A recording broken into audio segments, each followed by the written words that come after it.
네, 165 7차를 볼 건데요. 보기 전에 한번 볼게요.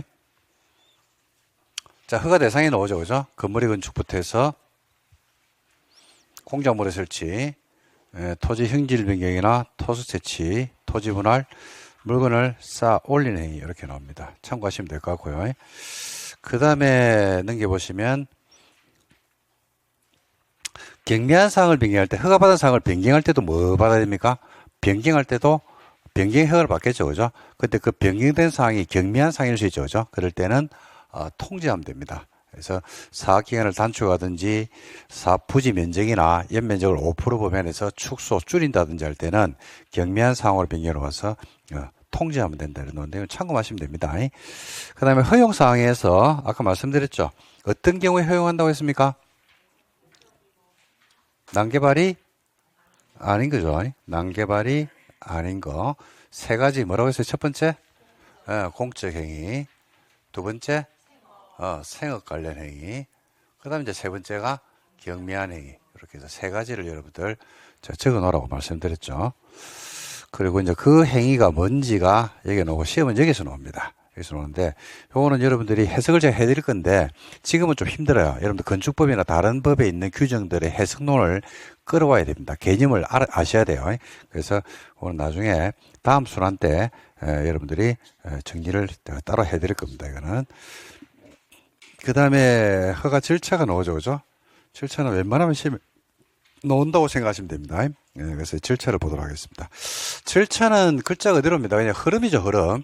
개발행위 허가를 어떻게 받는지에 대한 내용입니다. 그래서 그 절차는 진짜 흐름 속에서 파악을 하시면 되거든요. 그래서 이거는 한번 제가 흐름을 한번 보여드릴게요. 실제로 개발행위를 한번 받아보면 됩니다. 받아보면 되기 때문에 자, 건물의 건축이나 공작물의 설치, 토지 형질 변경이나 토속 채취, 토지 분할이나 물건을 쌓아 올리는 일련의 개발행위가 실제로 이제 벌어지는 겁니다. 난개발을 초래할 우려가 있는 행위가 벌어지는 거죠. 그래서 예를 들자면 자, 산이 이렇게 있는데요. 여기서 이만큼을 토석을 채취한다라고 한번 우리가 생각을 해봅시다. 토석을 채취하려고 하는 갑이 있더라. 자, 근데 이제 갑은 저기 토석을 채취하려고 개발행위를 합니다. 그러면 제일 먼저 뭐 할까요? 제일 먼저? 그쵸? 허가 신청을 하겠지 뭐. 누구한테? 누구 허가권자한테 하겠지 뭐. 허가권자가 누구냐 이러면 그때 고민하면 되지 뭐. 그쵸? 허가권자 신청이 들어왔어요. 그럼 뭐 할까요? 허가권자는? 고민하겠지 뭐. 무슨 고민할까요? 허가 내줄까 말까를 고민하겠죠. 부를 고민하겠죠. 천년의 고민을 하면 돼야 안 돼요? 안 되죠. 요 기간 제한이 있어요. 얼마나 끝을 내야 되냐면 15일입니다. 10일 안에 결정을 내줘야 돼요. 허가를 하죠. 허가를 하면 허가증을 줍니다. 불허가죠. 그죠? 그러면 왜 불허가는지 불허가 처분의 사유를 통지해줘요. 이 불허가 처분의 사유를 통지하는 이유는요, 이 통지가 불허가 처분을 이런 이유로 불허가합니다는 사유를 통지를 안 해주면 허가 신청한 사람은 왜 이게 불허가는지를 알 수가 없거든요. 그래서 불복을 못해요. 그래서 이 사유를 통지를 해주니까 사유가 납득이 되죠. 그러면 서류를 보정해서 다시 신청하든지 불허가를 처분이 떨어졌는데 불허가 난 게 납득이 안 되는 거야. 자기가 볼 때는 이거 허가 나야 되는데 왜 안 나지? 그러면 불복하겠죠. 권리 침해를 이유로. 그죠? 그래서 우리가 불복을 하든지 아니면 납득해서 아니면 서류를 보정해서 다시 신청을 하든지 하려고 그러면 왜 불허가 난지 그 사유를 알아야 됩니다. 그래서 그 사유를 통지해 준다고 보시면 되고 허가를 내주죠. 그럼 허가증을 줍니다. 증 받았죠. 증 받았으면 토속 채취한다고 했으니까 개발 행위에 뭐 한다? 착수하겠지. 착수하겠지 뭐. 증 받았으니까. 그죠? 언젠가는 완료되겠지 뭐. 그죠? 완료됐으니까 제대로 했는지, 얘가 원래 이렇게 토속을 채취하겠습니다라고 허가를 받아서 했으니까, 그죠? 그대로 작업이 잘 됐는지 여부에 대해서 뭐 받고? 준공검사를 받겠죠? 그러면 절차는 끝이에요. 이 절차입니다. 답니다, 이거. 그러니까 뭐 절차라고 해서 그렇게 어렵다든지 그렇게 생각할 필요는 없고요. 그 절차니까 이 흐름 속에서 파악을 하시면 되지 않을까. 그렇게 생각합니다. 자, 허가 신청을 제기하는데 먼저 신청서를 내겠죠. 신청서. 신청서를 작성해서 낼 건데 신청서 작성하는 게 어려울까요? 어렵진 않을까요? 개발행위 허가를 이제 신청을 할 거 아니야. 그러면 신청서를 작성해야 되는데 그 신청 작성하는 게 어렵다, 안 어렵다? 어렵지 않죠? 그 우리 뭐 관공서에 뭐 신청서 낼 때 보면 견본 있잖아. 그대로 뺏기면 되잖아. 견본 보고 이름 뺏기면 안 돼요. 홍길동 그대로 뺏기고 이런 분들인데 이름을 뺏기지 말고 나머지 뺏기면 되잖아요. 그죠? 그래서 신청서를 작성을 하고 신청서에다가 첨부하는 게 있어요. 첨부하는 게. 첫 번째가 환경오염 방지 대책을 수립해야 됩니다. 두 번째는 그러니까 뭐죠? 환경오염 방지는 뭐냐면 내가 여기에서 토석 채취라고 하는 개발 행위를 하는데 내가 토석을 채취함으로 인해서 주변 지역에 환경오염이 발생할 수 있으면 나는 이런 방법으로 환경오염을 방지하겠습니다. 라고 하는 계획서를 내야 돼요. 두 번째는 토석이 채취됨으로 인해 가지고 주변에 나무도 베어야 되고 그 다음에 경관을 훼손할 수 있거든요. 그래서 경관이나 조경 대책을 수립해야 됩니다.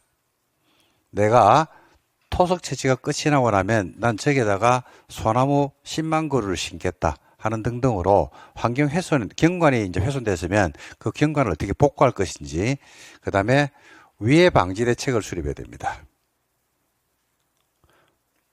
위해 방지 대책이라는 것은 뭐냐면요. 토석을 채취하다 보면 분진도 날리고요. 두 번째는 다이너마이트를 터뜨려가지고 돌을 채취할 수도 있거든요. 그로 인해 가지고 타인의 생명, 재산권에 대한 피해가 올 수도 있잖아요, 그죠? 여기서 요런 방법으로 방지하겠습니다. 그 다음에 기반 시설의 설치 및 용지 확보 계획서를 제출해야 됩니다. 여기에 대한 뭘 한다? 계획서를 만들어 가지고 개발행위를 신청할 때마다 첨부를 하게 되어 있습니다. 이 네 가지 계획서를 내야 돼요. 이 네 가지 계획서는 여러분들 알아두시면 좋은데 시험에 뭐 이 가지고 출제하고 이러진 않더라고요. 근데 알아두시면 좋은데 이건 두 번째 따라서 환경, 위, 기 여러분들 시험이 아니고 책 읽다 보면 앞으로 많이 나올 겁니다. 그래서 요 네 개에 대한 계획서를 제출한다. 환이 뭐라고요?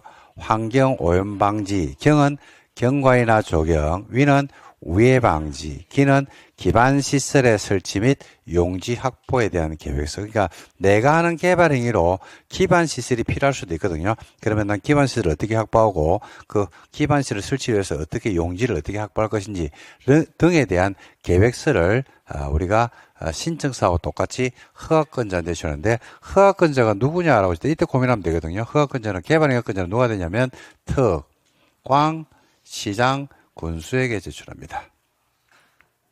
허가권자 특광시장 군수입니다. 자, 그러면 허가권자는 이제 신청서가 들어왔거든요. 접수가 됐거든요. 그러면 뭐 할 것이다? 고민하겠죠. 고민할 때 네 마음대로 고민하면 돼, 안 돼? 안 돼요. 네 마음대로 고민하는 게 아니고 우리가 허가를 내줄 때는 개발행위 허가에 나름의 뭐가 있더라? 기준이 있을까 없을까요? 있겠죠. 이 기준에 맞춰서 고민하는 거예요. 이 기준은요, 허가의 기준은 상당히 중요한데 왜 중요하냐면 우리가 이제 허가의 기준을 갖다 지켰는데도 불구하고 불허가 처분이 나잖아요, 그죠? 그러면 불복할 수 있다고 했죠.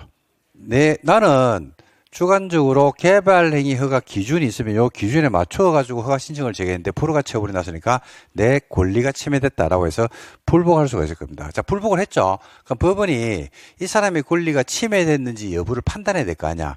그죠? 그럼 법원은 뭘 가지고 판단할까요? 이거죠. 기준에 맞는지 안 맞는지를 판단하겠지. 그죠? 그러니까 이 기준은 명확해야 됩니까? 불명확해야 됩니까? 명확해야 되죠. 그러니까 선진국으로 가면 갈수록 이런 기준들은 굉장히 명확해요. 그리고 재량의 여지를 막아놓고 있어요. 근데 후진국으로 가면 갈수록 코에 걸면 코걸이, 귀에 걸면 귀걸이 등등으로 불명확하게 되어 있거든요. 그래서 이 기준은 총 5가지 기준을 제시하는데 이 5가지 기준에 맞으면 뭘 내주고 기준이 안 맞으면 불허가 나오는데 이 기준이 이제 5가지가 뭐냐인데 자, 첫 번째 토지 형질 변경을 할 때요. 토지 형질 변경을 할 때 규모에 적합해야 됩니다. 규모의 적합성이라 불러요. 그래서 토지 형질 변경을 할 때 각 용도 지역별로 각각에 맞는 규모가 있거든요. 그 규모에 적합하면 뭘 내준다? 허가를 내줍니다. 근데 그 규모에 적합하지 않죠. 그럴 때 허가 놓는다, 안 놓는다? 안 놓습니다. 그 규모가, 형질 변경의 규모가 용도 지역별로 면적이 다른데 안 하셔야 됩니다. 지금은 안 해도 돼요. 자, 거기 이제 어떻게 되는지 한번 적어볼게요. 형질 변경 규모로서 용도 지역별 규모를 따로 정해놓고 있거든요. 그래서 첫 번째가 주거지역, 상업지역, 자연녹지, 생산녹지지역이라는 용도지역에서 토지 형질 변경을 신청하잖아요. 그죠? 그럼 면적이 1만 제곱미터 미만이어야 됩니다. 1만 미만. 예를 들어서 주거지역에서 형질 변경 허가 신청을 제기하는데 허가권자 동생이 만약에 허가 신청을 제기합니다. 근데 그 면적이 용도지역은 주거지역인데 13,000제곱미터를 허가 신청을 제기하죠. 그럼 허가 놓는다, 놓는다? 허가 내주면 안 됩니다. 뭐에 벗어났기 때문에? 기준에 벗어났기 때문에. 허가의 기준에 벗어나 버렸죠. 그래서 주거지역, 상업지역, 자연녹지, 생산녹지는 면적이 1만 미만입니다. 두 번째가 자연환경 보전지역이거나 보전녹지지역에서 허가 신청을 제기하는 경우가 있거든요. 형질 변경. 그러면 5,000제곱미터 미만까지만 허가를 내주고 그 이상이 되면 허가를 못 내줍니다. 그 다음에 이거 말고 나머지 용도지역이 있거든요. 나머지란 것은 위에 1번, 2번에서 그죠? 1번, 2번을 제외한 용도지역입니다. 그 제외한 용도지역이 없는 게 공업지역이 없죠. 그 다음에 농림지역도 없죠. 그 다음에 관리지역도 없죠. 그래서 공업지역, 관리지역, 농림지역은 면적이 3만 제곱미터 미만까지만 허가를 내주고 그 이상은 허가를 못 내준다라고 해서 요 세 가지 면적, 용도지역별 면적 기준이 있습니다. 이걸 외우셔야 돼요. 외우셔야 되는데 외우는 방법이 쉬워요. 어떻게 외우시면 되냐면 주, 상, 자, 생일, 주상자 생일 이래 옵니다. 그 다음에 자, 보시오, 나머지 3만 이래요. 세 개의 주, 상, 자, 생 1만 미만. 자, 보시오. 나머지 얼마? 3만. 3만. 요 면적이라고 하는 규모에 적합하면 뭘 내준다? 허가를 내주고, 그죠? 그렇지 않으면 허가 내준다, 안 내준다? 안 내주는데, 요 말하는 규모는 뭐 할 때 규모를 따집니까? 건물의 건축의 규모 아닙니다. 토석을 채취할 때 규모도 아니고, 뭐 할 때만? 형질 변경할 때만. 토지 형질 변경할 때만 요 규모를 따진다. 이렇게 보시면 되겠죠. 두 번째는 그 개발행위가 도시군 관리 계획이나 성장 관리 계획이라고 있거든요. 성장 관리 계획에 위배되면 안 됩니다. 그래서 어떤 지역에서 개발행위 허가 신청을 제기했는데 그 지역에서 관리계획을 만들어 놨든지 아니면 성장관리 계획이란 걸 만들어 놨을 때는 그 계획에 위배되면 허가가 안 나옵니다. 세 번째는 또 나왔습니다. 세 번째는 도시, 군, 계획 사업에 지장을 주면 안 됩니다. 도시군 무슨 사업이에요? 계획 사업에 지장을 초래하면 안 된다.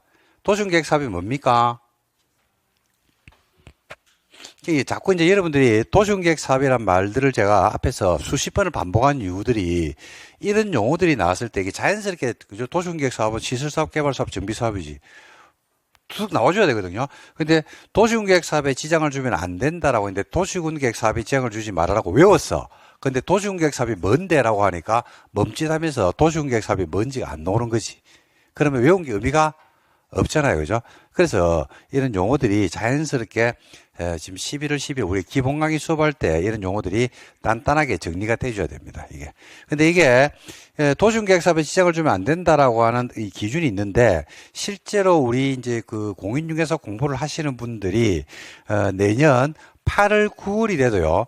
도시군계획 사업이 뭔데요? 라고 물어봤을 때 저는 단언코 50%가 8월 달이 돼도 도시군계획 사업이 뭔데라고 물어봤을 때 시설사업, 개발사업, 정비사업을 말하지라고 자연스럽게 이야기하는 사람이 50%가 안 됩니다. 실제로. 그래서 여러분들이 이런 기본적인 용어에 대해서는 숙지를 지금부터 좀 하고 계셔야 됩니다. 자꾸. 그러니까 앞에서 자꾸 도시군계획 사업을 갖다 수십 번을 반복한 이유들이 오늘 벌써 도시군계획 사업이라는 말 두 번 나왔죠. 그래서 이제 이런 용어들이 안 되면 용도지역도 지금 나오잖아. 이렇게. 용도지역이 나오는데 용도지역이 아직 암기가 안 돼 있더라. 그러면 이거는 수업 지금 들어봐야 그냥 이제 흘러 지나가는 거거든요. 그래서 이제 기본 개념들이 먼저 설정이 돼야 됩니다. 자, 그 다음에 네 번째 기준은 뭔데라고 했을 때 환경에 적합해야 됩니다. 다섯 번째는 뭔데라고 하는가? 그 개발행위가 기반 시설의 설치 및 용지 확보 계획이 있으면 이 계획하고 적절해야 됩니다. 그래서 요 다섯 가지 기준에 맞으면 뭘 내주고 안 맞으면 불허가 오고. 자, 기준에 맞았어. 그러면 뭘 내준다? 허가를 내줍니다. 허가를 낼 때는요, 단순 허가를 내줄 수도 있거든요. 그냥 허가 내줄 수도 있는데 조건을 붙일 수도 있다, 없다? 있다. 이걸 조건부 허가라 부릅니다. 조건부 허가라는 것은요, 이거요. 한번 생각해 봅시다. 자, 갑이라고 하는 사람이 토석을 채취하겠다라고 해서 개발행위 신청을 했습니다. 환경오염 방지 대책을 수립해 왔거든요. A라는 방법으로. 허가권자가 허가 여부를 판단을 해보니까 다섯 가지 기준에 맞았어. 근데 환경오염 방지 대책을 A라는 방법으로 나는 토석을 채취하면 A라는 방법으로 환경오염을 사전에 이렇게 방지하겠습니다 라고 가져왔는데 과거 사례 보니까 A라는 방법으로 환경오염 방지 대책을 수립하니까 환경오염이 잘 방지가 안 돼. 안 맞더란 이야기죠. 그때 불허가를 낼 수도 있는데요. 불허가를 내주기보다는 그죠? 허가를 내주고는 싶어. 그럴 때는 허가권자가 뭐라고 얘기하면 야, A라는 방법으로 환경오염 방지 대책을 과거에 어떤 사람이 수립했는데 그게 환경오염 방지에 그렇게 효율적이지 못하더라. 근데 과거 다른 사례를 보니까 B라는 방법으로 환경오염 방지 대책을 수립하니까 그때는 괜찮더라. 라고 하면서 야, B라는 방법으로 환경오염을 방지하면서 개발행위 할래? 라고 조건을 붙일 수도 있다, 없다? 있다. 그래서 조건은 뭐에 대한 조건을 붙이냐면요. 환, 경, 위, 기에 관한 조치를 할 것으로 조건을 붙일 수 있습니다. 조건을 붙일 때는 물어봐야 될까요? 일방적으로 붙일까요? 조건을 붙일 때는 일방적으로 붙여야 됩니까? 물어봐야 됩니까? 물어봐야 되겠죠. 누구한테? 조건을 받을 사람한테 물어봐야지. 그죠? 그래서 얘한테 뭐 한다? 의견을 청취합니다. 그리고 얘가 뭐 하면 오케이 하죠. 그러면 조건부가 나오는 거야. B라는 방법으로 할래? 라고 하니까 A가 B라는 방법으로 하게 되면 비용이 너무 많이 들어가서 우리가 실제 경제성이 없어. 그럼 나 안 한다. 라고 할 수도 있어, 없어요? 있죠. 그래서 물어봐야 돼요. 의견을 들어야 돼요. 이 의견 듣는 것도 시험에서 몇 번 나왔습니다. 일방적으로 붙이는 게 아니고 의견 청취하고 그 다음에 여기서 오케이 하죠. 그러면 조건이 붙어있는 조건부 허가를 내줍니다. 자, 조건인데 조건을 붙이는 게 문제가 아니죠. 이 조건을 붙였는데 조건의 이행입니다. 이행 여부가 확실해요, 불확실해요? 그죠? 조건이 뭐야? 밑에서 배우죠? 조건이 뭔데요?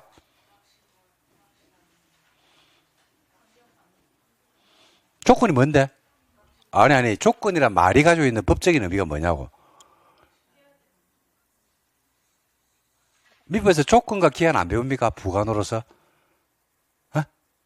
배우잖아. 그 조건이란 말이 뭔 말인지 미국에서 이야기해 줬잖아. 안 해줬어? 전화 줘봐. 전화구로. 설마 했을 거야. 조건이 뭔지, 기한이 뭔지. 조건은 미래의 불확실한 사실을 조건이라고 하지 않습니까? 기한은 확실한 사실. 여러분 시험에 합격하는 거는 조건이에요, 기한이에요? 기한이지. 합격하는 거는 확실하지. 언제 합격하느냐가 문제지. 합격은 확실하죠. 근데 문제는 언제 합격하느냐, 내년에 합격하느냐, 후내년에 합격하느냐, 이게 문제지. 여러분들이 시험에 합격 여부가 조건이면 공부하면 안 돼요. 합격 여부가 불확실해? 그럼 공부하면 안 되지 않나? 합격은 확실한데 언제 할 거냐, 이게 문제지. 그래서 조건이기 때문에 이행 여부가 불확실해요. 그죠? 여부가 확실 불확실? 불확실하다고.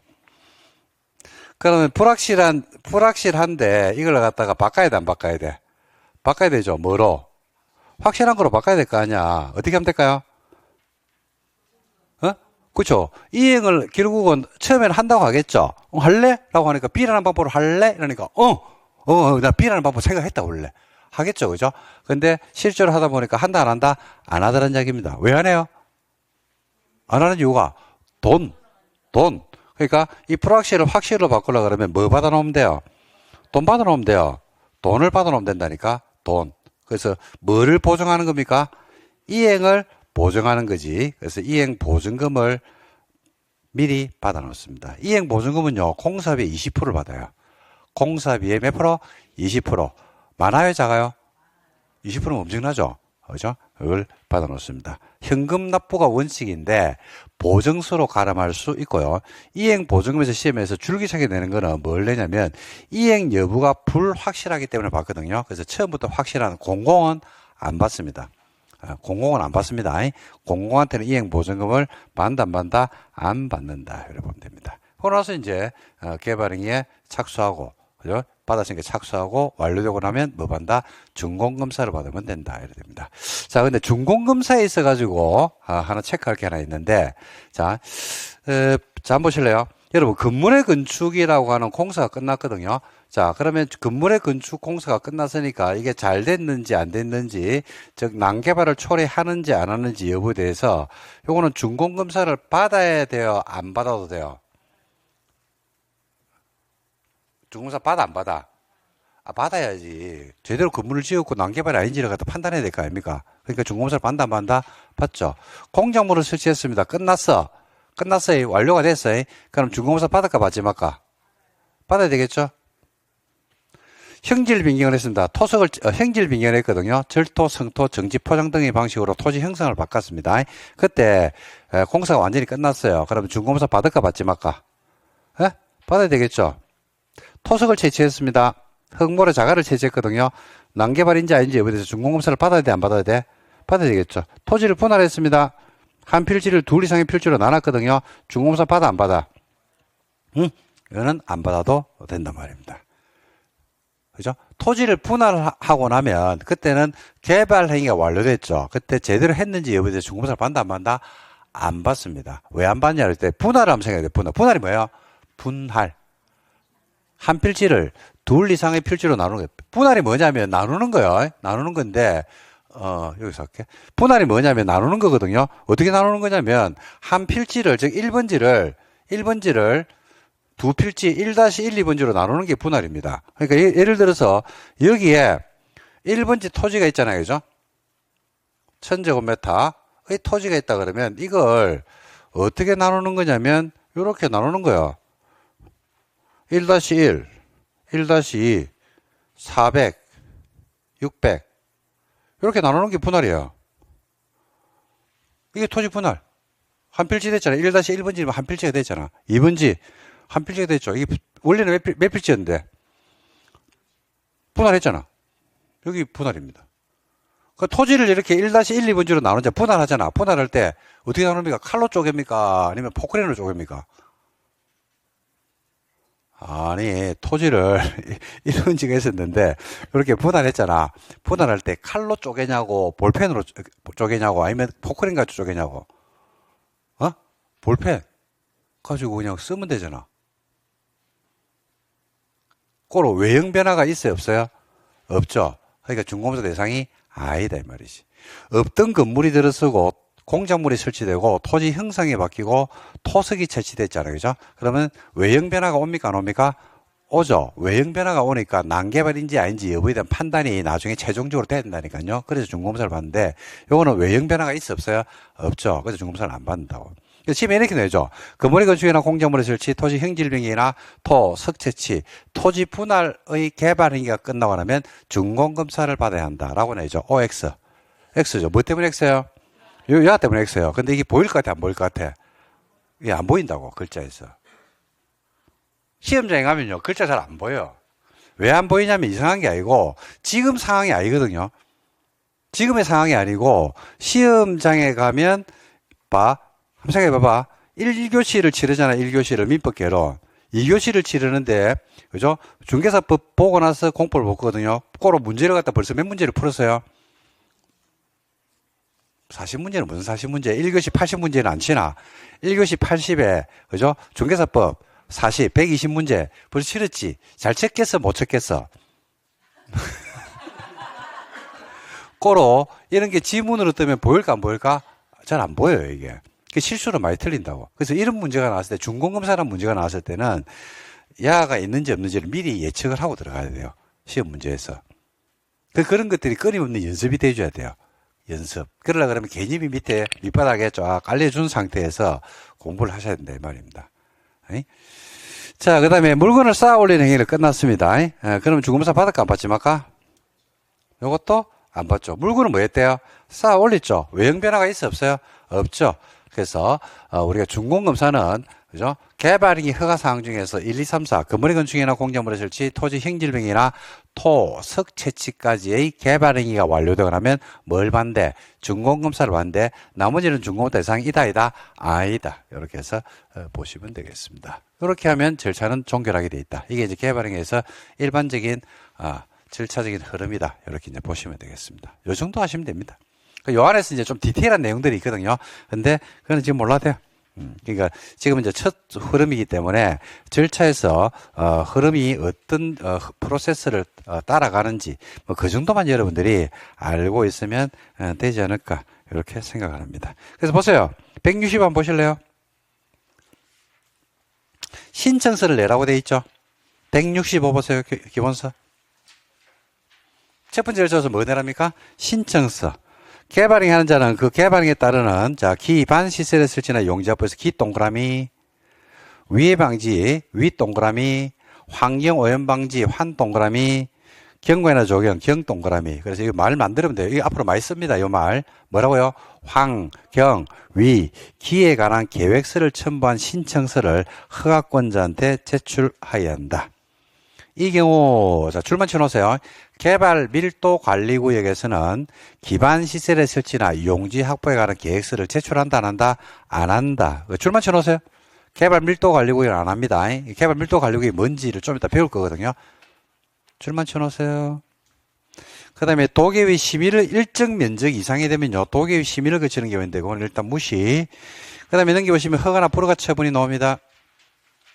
처분 기간이 나오죠. 며칠이라고 돼 있어요? 15일.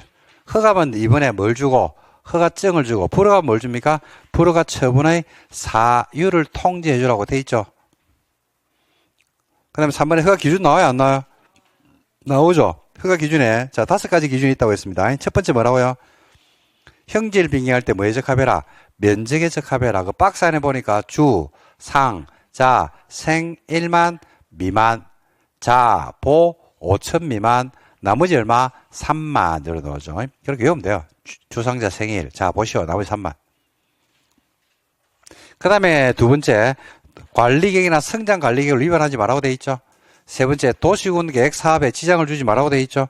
도시군계획 사업에 지장을 주지 말라고 했기 때문에 누구한테 물어봐야 될까요? 사업 시행자한테 물어봐야 되지 않을까? 네 사업하는데 지장 있나 없나? 이렇게 물어봐야 되겠죠. 그죠? 나중에 의견 청취가 또 나올 겁니다.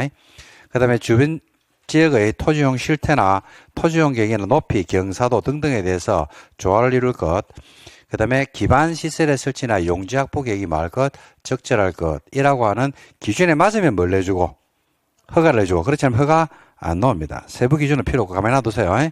이거는 가만히 놔두시고 의견 듣고, 누구한테 의견 들으라고 했습니까? 사업 시행자한테. 사업 시행자한테 왜 의견 듣냐면요, 아까 허가 기준에 뭐에 지장을 주지 말라고 되어 있습니까? 도시, 군, 계획 사업에 지장을 주지 말라고 돼 있죠. 그러면 사업 시행자한테 사업에 지장을 주는지 여부를 물어봐야 돼, 안 물어봐야 돼? 물어봐야 되겠죠. 그래서 의견 들어요. 그 다음에 성장관리계획 구역과 성장관리계획이 나오는데 그것도 가만히 놔두시면 되고요. 넘겨보시면 170 맨 하단으로 가봐요. 목차만 보시는 겁니다. 지금은 조건부가 나와 안 나와요? 나오죠. 뭐에 대한 조건을 붙인다고 했습니까?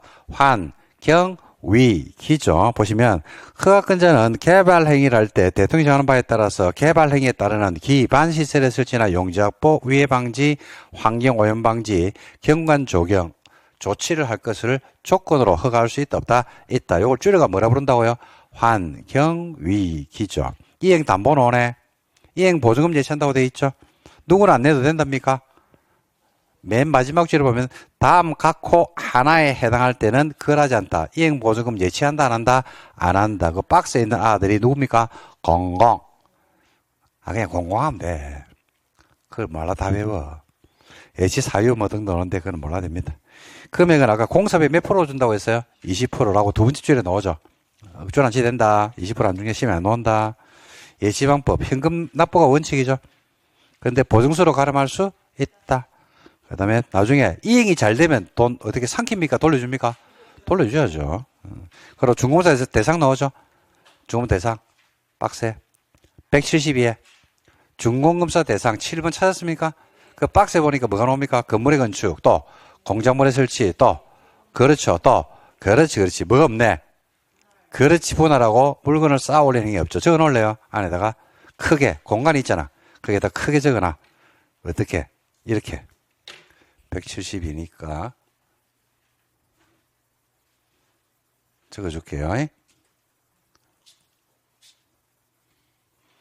흐름을 파악할 때는요, 물 흐르듯이 그냥 흘러가는 방향을 보셔야 됩니다. 그 방향을 본 다음에 세부적인 내용을 파악해야 되거든요. 큰 물길을 봐야 돼요, 먼저. 숲을 본 다음에 세부적인 내용은 나중에 파악을 하시면 됩니다. 근데 처음부터 디테일한 걸 보고 나면 본인이 정작 뭘 하는지를 놓치는 경우들이 있습니다. 지금은 그런 단계는 아니고, 전체 흐름을 먼저 파악을 하고 보시면 됩니다. 그래서 준공검사에 보니까 요게 있네. 건물의 건축이나 공작물의 설치, 형질 변경, 토속 채취까지 있는데 뭐가 없더라? 그죠? 그래서 분할 X 크게 적어놔. 쌓아 올리는 행위 X 라고 적어놓으면 시험장 갈 때는 요 두 개 X만 보고 가는 거예요. 근데 이유는 여러분들이 마음속으로 생각하면 됩니다. 분할하고 물건을 쌓아 올리는 왜 중공검사를 안 받냐면 외형 변화가 없기 때문에. 그죠? 중공검사 대상이 없는 거예요. 그래서 그렇다 이렇게 보시면 되겠습니다. 요 정도 하시면 됩니다. 나머지는 여러분들 다음에 다 정리할 겁니다. 자, 176으로 갑니다, 여러분. 개발 행위에 따른 기반시 설치 연동제라고 있는데 이게 시험에서 매년 냅니다. 이거는 무조건 논다로 생각하시면 돼요. 작년에 여기서 2개 나왔는데 보통 1개는 무조건 내거든요. 무조건 내는데 작년에 2개나 나왔어요. 올해 여러분 치르는 시험은 1개 나올 겁니다. 1개 놓을 거니까 그냥 놓은다라고 생각하고 보시면 되는데 내용이 어렵지는 않습니다. 내용이 어렵지는 않은데 이 제도가 가지고 있는 연동제라는 말이 가지고 있는 의미의 석 이게 제가 볼 때는 중요하지 않을까 싶습니다. 그 보시면 우측에 177 한번 보실래요? 177에 보니까 뭐가 나옵니까? 개발 밀도 관리구역. 그죠? 그 다음에 또 한번 넘겨볼래요? 178로 가니까 뭡니까? 기반시설 부담구역 이렇게 나오죠. 2개를 배울 겁니다. 착각하면 안 되는 게 끝이 구역이란 말로 끝난다고 해서 용도구역을 알고 계시면 아닙니다. 용도구역이 아닙니다. 얘들 아주 유치하게 문제 낼 때 다음 중 용도구역이 아닌 것은 이래가지고 1. 개발제한구역 2. 시가보조정구역 3. 개발 밀도관리구역 4. 도시자연보호구역 5. 수산자원보호구역 이렇게 시험 문제가 나온 적도 있습니다.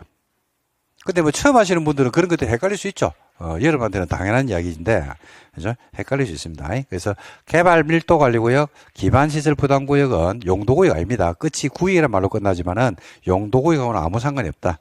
그래서 개발 행위와 기반시설의 연동 문제다. 이래 보시면 됩니다. 자, 제도의 도입 배경부터 좀 설명을 드리고 갈 테니까 설명을 좀 한번 들어보세요.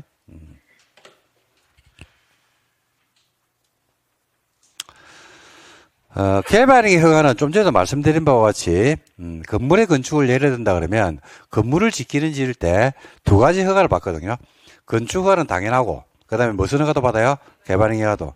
근데 건축 허가에서는 심사 기준이 뭐를 심사하는 거라고 말씀드리냐면 건물이 가지고 있는 기능이나 안정성을 평가하는 거로 했잖아요. 그죠? 근데 개발행위에서는 건물 자체를 봅니까? 안 봅니까? 안 보죠. 그 건물 때문에 벌어지는 아까 봤잖아요. 그죠? 자, 형질 빙의를 하게 되면 규모에 적합한지 두 번째는 도시군계획 사업에 지장을 주진 않는지, 관리계획을 위반하진 않는지, 그 다음에 환경을 위반하진 않는지, 기반시설의 부족 현상은 발생하지 않는지 등등, 즉 건물을 보는 게 아니고 건물 주변의 환경 내지는 기반시설의 현황 이런 것들을 평가하는 게 개발행위에서의 심사 기준이었거든요. 그래서 여기에서 지금 말하는 개발 밀도 관리구역과 기반시설 부담구역은 개발 행위와 기반시설 그 중에서도 뭐를 연동시킨 거냐면요. 기반시설을 연동시킨 겁니다. 기반시설. 환경이 아니고 뭐라고요? 기반시설이에요. 자, 왜 이런 문제가 제기됐는지를 한번 볼 테니까 한번 보실래요? 실제 여러분들이 보는 겁니다. 여기에 만약에 4차선 도로가 있어요.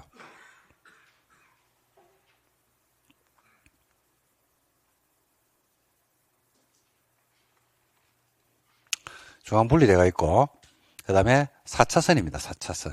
차선은 4차선. 1950년부터 개발이 돼가지고 구도심가로서 그 지역의 중심 역할을 담당하는 곳입니다. 근데 여기에 이제 주변 지역에 건물들이 이미 건축이 돼 있겠죠. 도로가 옆으로 건물들이 건축이 돼 있습니다.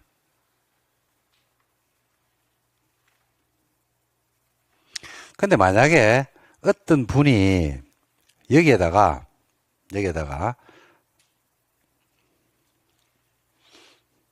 쇠필지를 다 샀어요.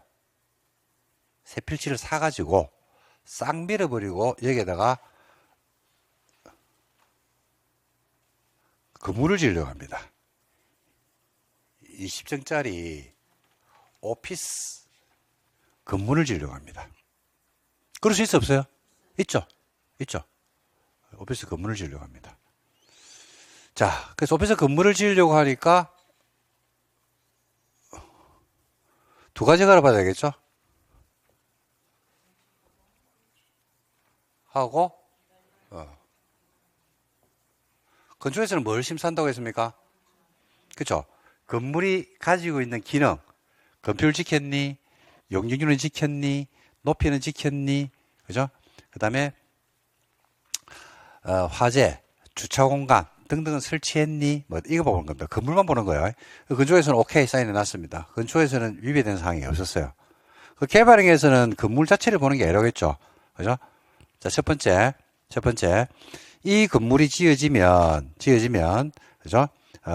규모에 적합한지. 근데 규모는 형질을 빙의할 때만 따지기 때문에 건물의 규모는 안 따집니다. 두 번째, 관리계획이나 요 지역에 만들어져 있는 관리계획이나 성장 관리계획이라는 게 있으면 그걸 위반하지 않는지, 도시 군계획 사업을 하고 있으면 그 사업에 지장을 주는 건 아닌지, 환경을 위배하는 건 아닌지, 기반시설의 설치나 용지 확보 계획이 적절한지를 판단하거든요. 그래서 그 다섯 가지를 가지고 허가 여부를 판단할 겁니다. 자, 근데 이 건물이 들어서니까 이제 교통 영향 평가를 해봤거든요. 근데 이 건물 안에 들어서는 업종들이 굉장히 사람들을 많이 끌어모으는 업종들이에요. 그래서 20층짜리 건물인데 지하에 뭐가 있냐면요. 지하에 이마트가 들어와요. 지하에. 그리고 지상에는 사람들을 많이 끌어모으는 그런 업종들이 학원이라든지 그 다음에 병원이라든지 이런 등등의 업종들이 들어오더라고요. 그죠? 자, 그러면 그냥 상식적으로 생각해도 이 건물이 들어서면 지금 4차선 도로가 있다고 했거든요. 도로 채증이 불보듯 뻔해지겠죠. 그죠? 근데 야는 주차 공간을 설치했다 안 했다? 주차장을 설치했다 안 했다? 했다. 하긴 했다. 하긴 했는데 이 건물 사이즈에 맞는 건축법상에 건물 사이즈에 맞는 주차 공간이 있거든요. 건물의 규모당 차 몇 대가 들어와야 된다는 그 기준이 있다고. 그 기준만큼만 설치한 거예요. 그죠? 그러면 그 기준만큼만 설치를 했는데 보니까 주변 지역에 지금 이런 업종들이 들어온단 말입니다. 그러면 그 주차 공간, 내부적으로 확보한 주차 공간만 가지고는 주차장을 설치할 수가 있다 없다? 없겠죠, 이거. 그러니까 교통 채증이 불보듯 뻔하다고, 이게. 근데 주변 지역에 보니까 벌써 개발된 지가 7, 80년이 돼가지고요. 그죠? 주차공간을 확보할 데가 없어요, 지금. 빽빽하게 뭐 서울의 종로 지역이다 생각해도 되고, 그죠? 어디라 생각해도 상관없습니다. 난리가 나는 거지. 자, 이런 것 같으면 이걸 갖다 허가를 내주면 돼요, 안 돼요? 안 되죠. 여기에 대해서 우리가 요 개발 행위하고 기반시설 문제하고 개발 행위를 연동시켜가지고 판단을 하자라고 하는 게 기반시설 연동제라고 불러요. 연동제. 그 연동이라는 것은 뭐하고 뭘 연동시키자? 개발 행위와 기반시설 요 두 개를 연동시키자라고 하는 게 기반시설 연동제라는 표현입니다. 이게. 그래서 우리가 여러분들이 그런 이야기 많이 할 겁니다. 옛날에 차가 잘 다녔거든요. 잘 다니다가 어느 순간부터 상습 정체권이 돼가지고 시속 5km도 안 나오는 거예요. 5km. 제가 어저께도 어디를 갔거든요. 어디를 갔는데, 주차장 입구에서 제가 얼마가 걸리냐면 45분 정도 걸렸어요. 주차장 입구에서. 코스트코로 갔는데, 주차장 입구에서 45분 들어가는데, 한 바퀴 삥 1km도 안 돼. 그거 들어가는데 45분 걸렸다니까. 그리고 그 들어가는 주차장으로 들어가려고 그러면 차선을 잡아먹어, 안 잡아먹어? 잡아먹죠. 몇 대를 두 개의 차선을 잡아먹어요. 들어가는 차선 한 개하고, 그 다음에 끼워드는 차선들하고. 아이가? 맞잖아. 예를 들어서 길이 이랬다 그러면, 여기에 이마트가 있다든지 뭐가 있어요. 그러면 여기에 요 주차장으로 들어갈 거 아니야? 그럼 들어가는 차선이 하나 있다니까? 근데 사람들이 이 줄 서가지고 계속 들어갑니까? 아니면 어떤 차들은 그냥 달립니까? 달리죠? 그래가 여기 선다니까요? 그래가지고 깜빡이 눌러온다니까 빈자리 들어오면 들어오라고. 그래서 모든 차가 다 밀려버린다고. 아, 이거는 여러분들 많이 보는 현상 아닙니까?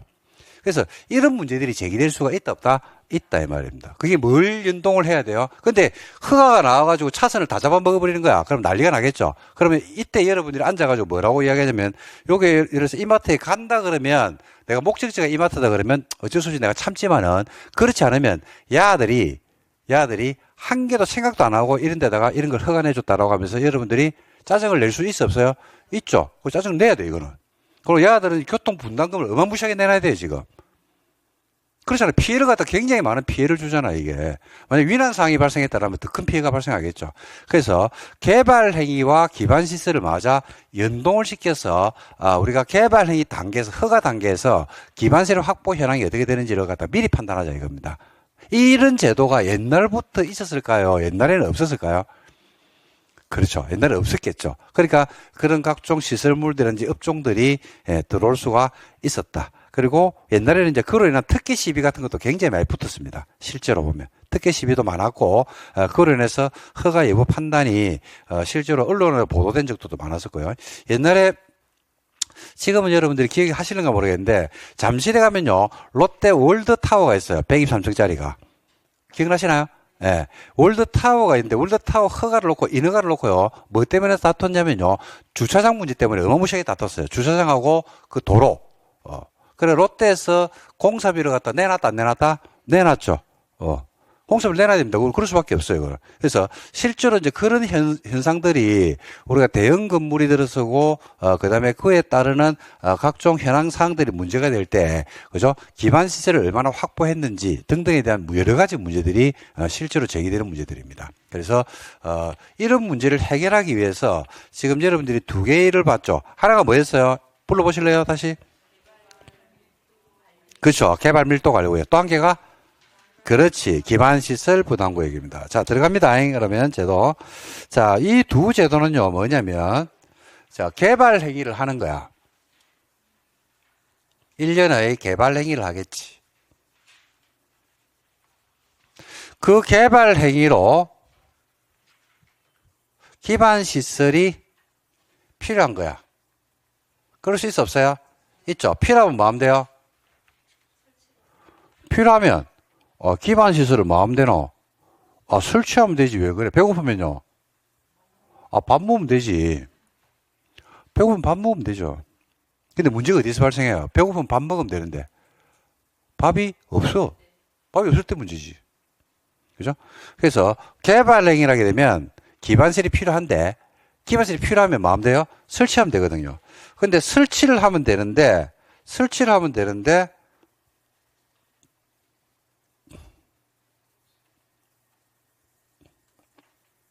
어떤 데 가니까요, 이 설치가 좀 전에 제가 봤던 그림처럼 곤란한 곳이 있어요. 원초적으로 안 되는 곳들이 있어요. 어디 가보니까 설치가 뭐한 지역이 있더라? 가능한 지역이 있어요. 이 두 개로 나누는 거야. 어떤 데 가니까 원초적으로 안 돼. 예를 들어서 여러분들이, 자, 우리 관내에서 원도심, 그죠? 원도심 9도심가로 가볼게요. 그게 만약에 도로가 4차선 내지는 이면도로 2차선 도로가 있는데 누가 대형 건물을 지으려고 합니다. 그러면 거기는 기반시를 더 충원할 공간이 있어요, 없어요? 없죠? 없잖아요. 그럼 그게 뭐한 지역입니까? 곤란한 지역이죠. 자, 예를 들어서, 어떤 지역에 신도시를 만들었습니다. 신도시를 만들었거든요. 한창 개발 사업을 막 진행 중에 있어요. 자, 거기에다가 예를 들어서, 자, 이렇게 생각합시다. 자, 하남에 가면, 신세계에서 스타필드 지어놨죠. 그죠? 자, 그런데 하남 신도시 같은 데 가니까 누가 이마트를 짓고 코스트코를 짓고 스타필드를 지으려고 합니다. 그건 곤란한 곳입니까? 가능한 곳입니까? 가능한 곳이잖아. 그 두 개로 나누, 곤란한 곳하고 가능한 거 두 개로 나눈다니까요. 곤란과 가능, 이 두 개로 나누면 돼요. 그래서 곤란한 지역을 뭐라고 부르냐면요. 곤란한 지역을 명칭입니다. 개발, 개념부터 잡아야 돼. 개발, 밀도, 관리, 구역으로 불러요. 이 개발 밀도 관리 구역이란 말을 8월달 돼도 이야기를 못하는 분이 있습니다. 질문하러 와가지고 그거 있잖아요. 그거 도로 부족하면 도로 설치 잘 안 되고 뭐 건물 짓는 데가 안 되는 거 설명을 막 하는데 용어를 몰라. 용어를. 그거 있잖아요. 그거 이름을 뭐 그게 내가 뭐 그걸 내가 어떻게 하노? 그래서 알아들어 못 알아들어. 알아들어. 이러면 2살 먹은 애가 뭐라 하잖아. 엄마는 알아듣죠. 그거 똑같아. 알아는 들어. 근데 그거 가지고는 답 못 맞춥니다. 용어를 익혀야 돼요. 그걸 뭐라 한다고요? 그래서 개발 밀도 관리 구역의 개념이 이거예요, 이거. 밀도 관리 개념은요, 요게 개념이에요. 끝. 자, 개발 밀도 관리 구역 개념 한번 볼게. 개발 밀도 관리 구역은 개발로 인해서 기반 시설이 필요한데 그 기반 시설의 설치가 많은 곳, 곤란한 곳을 밀도 관리 구역 이래 불러요. 반면에 이렇게 가는 곳이 있겠죠. 그죠? 가능한 곳을 뭐라고 부르냐면요. 기반 시설 부담 구역이다. 이렇게 부르고 있습니다. 그래서 두 개의 제도가 있어요. 여러분 아까 좀 전에 봤죠? 자, 다시 볼게요. 178에 있는 게 뭐예요? 178에 있는 게 뭐야? 기반시설 부담구역 아이가. 177에 있는 게 뭔데? 밀도 관리구역 있잖아. 그래서 용도구역이 아니라니까. 구역이란 말로 끝나도. 이 두 개. 이 개념을 잡아야 된다니까. 하나는 마음 곳. 개발로 인해서 기반 시설의 설치가 하나는 마음 곳. 곤란. 한 개는 가능. 이렇게 이제 두 개로 나누는 겁니다. 다 했는데요. 이 개념이 중요합니다. 이 개념만 잡으면 그 다음에 내용 파악하고 뭐 외우는 거는 1분이면 다 끝나. 개념이 어리버리하니까 내용을 갖다 첫날 만날 가르쳐줘도 맨날 헷갈린다는 이야기 하는 거지. 자, 들어갑니다. 다시 한번 보세요. 개발 밀도 관리구역이라는 글자를 봐봐요. 8음절이야. 개발 밀도 관리구역 이렇게 되어 있거든요. 글자를 잘 봐야 돼. 뚜렷이 쳐다봐요. 개발 밀도 관리구역. 뚜렷이. 자, 쳐다보고 있으면 요 개발 밀도 관리 구역이라는 글자 8글자가 있으면요. 요 안에서 키워드가 이제 제일 중요한 글자가 어떤 글자 같아요? 개발 밀도 관리 구역이라는 이런 제도가 나는 어떤 제도다라고 하면서 혼자 야가 이야기를 하고 있죠. 그러면 키워드 제일 중요한 글자가 어떤 글자 같아요? 여러분들 생각할 때? 우와, 최고로 다 맞췄다. 우와. 이런 일이 있네. 이 말이 제일 중요하죠. 밀도가 높다, 낮다. 밀도가 높다, 낮다. 높다. 그래서 맞아. 관리하자. 그럼 여기는 개발을 장려할까, 억제할까? 개발 억제해야 되겠죠. 개발 억제하는 방법으로서 행위를 제한할까요? 완화시켜줄까요? 행위 제한을 해야 되겠죠. 제한하는 방법으로서 건폐율하고 용적률이 있다 그러면 완화한다, 강화한다? 강화하는 거예요. 강화. 그래서 용적률을 여기서 얼마까지 강화할 수 있다? 50%까지 강화할 수 있는 게 밀도 관리 구역의 개념입니다. 끝! 이런 밀도 관리 구역은 누가 지정할까요? 누가 지정할까? 여기도 시험에 몇 번 나왔죠? 누가 지정할까요? 개발 밀도 관리구역. 여기는 개발 밀도 관리구역이다. 여기는 기반시설 부담구역이다라고 지정해줘야 될 거 아니야. 그죠? 그럼 누가 지정할까? 그 지정권자가 지정하겠지. 그 지정권자가 누구냐 이거지. 시험에 이것도 몇 번 나왔죠? 그죠? 누가 한다? 허가권자가 하겠지. 개발이가 신청이 들어오니까 기반시설과 연동된 걸 파악해야 될 거 아니야. 그죠? 그러니까 누가 해야 돼요? 허가권자가 해야지, 허가권자가. 이 시험에 국장으로 나온다고, 국장으로. 국장이 어떻게 알아, 지가? 어디는 관항한지, 어디는 곤란한지를 어떻게 알아? 허가권자가 제일 잘 알지. 왜? 허가권자가 뭐 도지고 있어요? 허가의 기준을 가지고 있다, 기준. 기준에 뭐가 있어요?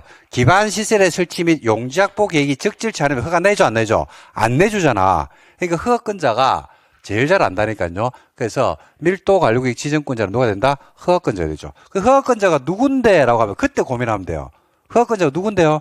특광시장군수. 두 번째, 어디에 지정할까? 어디에? 어디 하고? 어디 하고? 용도지역상 주상공업지역입니다. 주거지역 상업지역 공업지역. 어디는 아니다. 녹지관리 농림자연환경보전은 아니라는 이야기입니다. 왜? 개념 부분. 설치가 곤란하니까 개발이 이미 끝난 곳들이겠지 뭐. 그러니까 용도지역상 어디 지정한다? 주상공업지역. 주거지역 상업지역 공업지역. 어떻게 하는데 어떻게 지정하는데 라고 하니까 그죠? 어떻게 지정하는다니까 이게 규제입니까? 완화입니까? 규제죠. 규제잖아. 네 마음대로 지정하면 돼, 안 돼? 안 돼요. 심의를 거쳐서 지정을 하고 지정했다는 사실을 뭐 해줘야 된다? 고시를 해줘야 돼요. 지정권자가 누구라고 했습니까? 허가권자, 특광시장 군수. 고로 심의는 어디 심의? 지방도시계획의 심의겠지. 에이, 왜 그래? 고시는 어디에?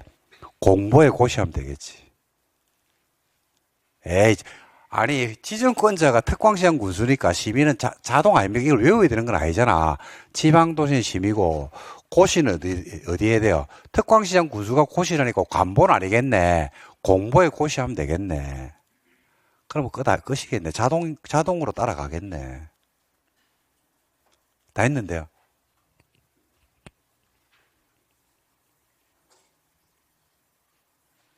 다 했는데. 더 하자고? 더 할 게 없어. 다 했어, 나는. 그 다음에, 기반세율 부담구역입니다. 기반세율 부담구역에서는 제일 키워드가 제일 중요한 글자가 어떤 글자인 것 같아요?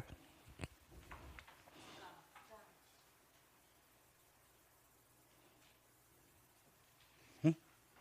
그렇죠. 부담. 잘한다. 이게 제일 중요한 글자죠. 기반세를 부담해라. 누가?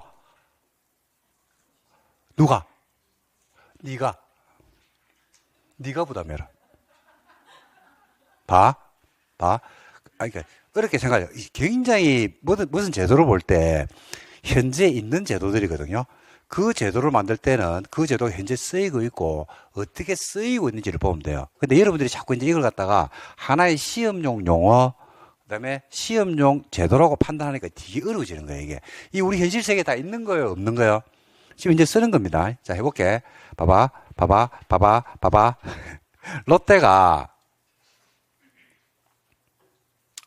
롯데 월드타워 123층을 짓는 거예요. 신세계가 하남에 스타필드를 갖다가 설치를 한다니까요. 그걸 누구 때문에 기반시설이 필요하겠죠. 도로도 필요하고 주차장도 필요하고 하는데 기반시설이 필요하겠죠. 근데 거기는 설치를 가면 필요하니까 설치해야 돼, 안 해야 돼? 해야 되죠. 근데 설치가 곤란한 곳입니까? 가능한 곳입니까? 가능하더라고. 잠실하고 하남 신도시는 불가능 아니더라고. 가능하더라고요. 그래서 기반시설을 뭐 해라? 부담해라. 누가? 롯데 네가 부담해야지. 네 때문에 그랬으니까. 수익자 부담해야지. 신세계 너희들이 부담해야지. 그래서 기반시설 부담구역에서는 기반시설을 부담해야 돼요. 누가? 누구들이 부담해야지. 뭐로? 돈으로. 그래서 기반시설 부담구역으로 지정됐죠. 그러면 기반시설 부담구역으로 지정된 곳에서는 기반시설의 설치 계획을 만들어야 돼요. 계획을.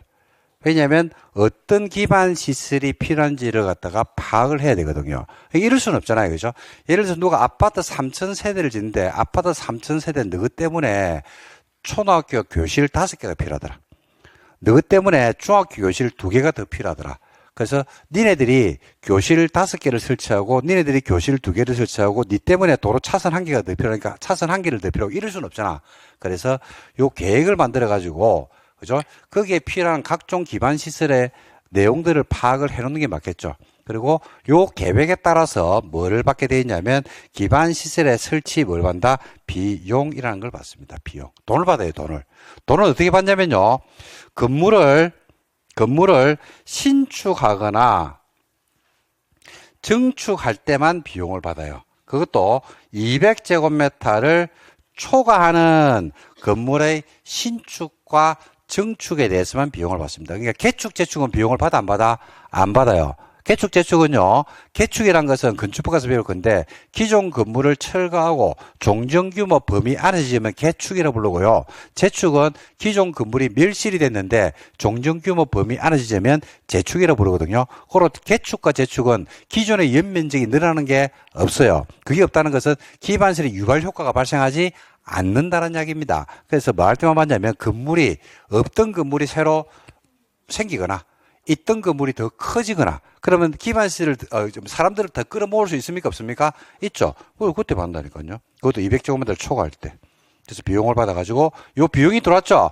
요 비용을 가지고 기반시설 확보하는 데 쓰겠다라고 하는 게 의미입니다. 끝! 쓰면 다 했습니다. 그래서 두 개의 제도, 기반시설 부담구역과 밀도관리구역. 요 기반시설 부담구역도 누가 지정하냐면 야가 지정합니다. 야가. 어디 지정하는 데라고 하니까 이거는 주상공이 아니고 새로운 개발이 많은 곳, 시작되는 곳. 그래서 꿈틀이 2랍니다. 이걸 꿈틀이 2. 꿈틀이 2. 꿈틀이 1이 어디예요? 지구 단위계. 꿈틀이 2. 각종 행위전이 완화되고, 그죠? 용도적인 변경으로 행위전이 완화되고 하는 것들.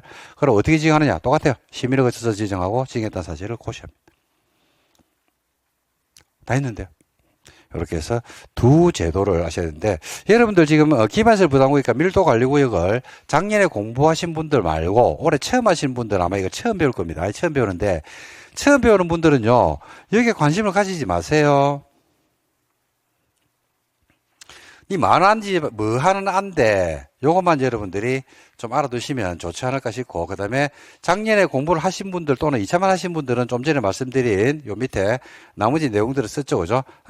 그 내용에 대해서 파악하시고, 작년에 공부를 하신 분들도 한 번 더 그 기반시설 부담구역과 밀도관리구역이 가지고 있는 개념정의, 이게 제일 중요한 거고, 그 개념이 된 상태에서 밑으로 쭉쭉쭉 뻗어나가는 제도니까, 그 개념이 되어 있으면 제도는 파악하는데 어려움이 없습니다. 이렇게 해서 요 제도에 대한 개념을 파악하는데 좀 초점을 맞추면 좋겠다라고 하는 게 제 생각입니다. 이 정도 정리를 하도록 하겠습니다. 됐습니까? 예, 됐습니다. 자, 이까지 해서 국토계획법을 마무리 짓도록 하겠습니다. 자, 그리고 어디로 넘어가시면 되냐면 도시개발법 190페이지로 넘어가서 수업을 진행을 하겠습니다. 좀 쉬까요? 예, 좀 쉬었다가 개발법 들어가겠습니다.